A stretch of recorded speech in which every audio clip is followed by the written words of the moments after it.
Japanese people nagsalita na hinggil sa performance ng SB19 sa Summer Sonic.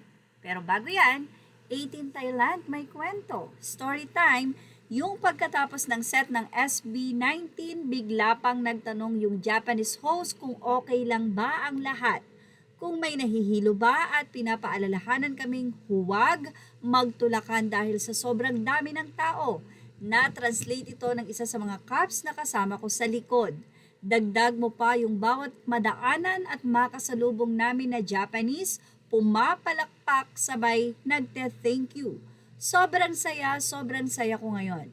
SB19, salamat sa buhay nyo, salamat sa musika, sa pagmamahal at sa inspirasyon. Salamat sa inyo, ang drama ko grabe nakakaiyak. Sobrang worth it ng lahat. At narito na po, anong say ba ng mga Japanese? Mula sa mga Nihonjin. This is also my first time seeing SB19 live. I've been looking forward to it. What stands out above all is that insanely powerful vocals. There's a mystical quality to it, like it's accompanied by some kind of gravitational pull. There's also this crawling intensity, as if they're carrying the weight of a nation on their shoulders.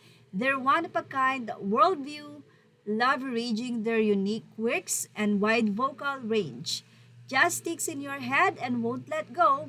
It's a skillful chain reaction that makes cheers burst out of your mouth involuntarily, and Stell's high notes that close out the songs are in an irreplaceable, overwhelming weapon. I bow down.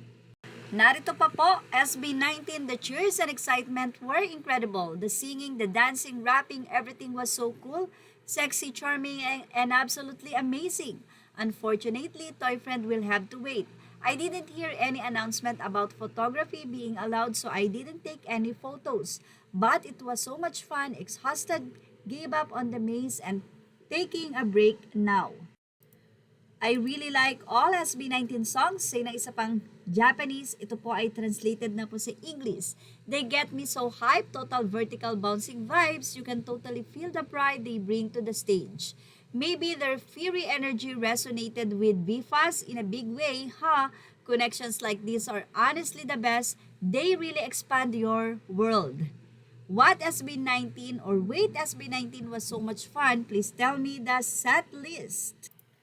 I check out SB19 that the girls recommended. It was exotic and super catchy, so much fun. The shiny Rip Big Bros high-tone voice was amazing. His singing skills are way too good.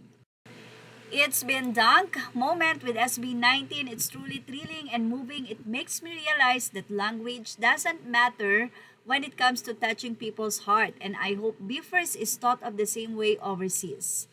SB19 was great. They were so cute and their singing and dancing were amazing. There wasn't a collab with BB, but they did a collab with Nakajima Kento, Kun, and Gento LOL. Sa connection had entry restrictions, so I couldn't get into the mountain stage, but the sounds was show more. Finally met SB19 as expected from National Stars. Their singing is insanely good. Seeing their performance live, the sheer power is overwhelming. What incredible stamina! Damn Gento, I want to see it one more time. It's burned into my eyes. Gento's surprise was perfect too. The SB19 stage was the absolute best too. They performed the song, they did a dunk, and I was totally into it. First time hearing some of those songs and they were insanely good. Their pros at hyping up the crowd, Kenti came out in the middle and I was shocked. Yan po ang sinabi ng mga Hapon, mga Nihonjin na nakasaksi ng live performance ng SB19 at nakita naman natin na grabe talaga ang crowd.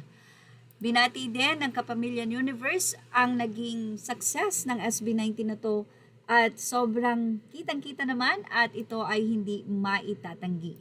At yan ang ating Showbiz Top Update. Images are all credit to the rightful owners. Please like, share, and subscribe. And thank you for watching Showbiz Now.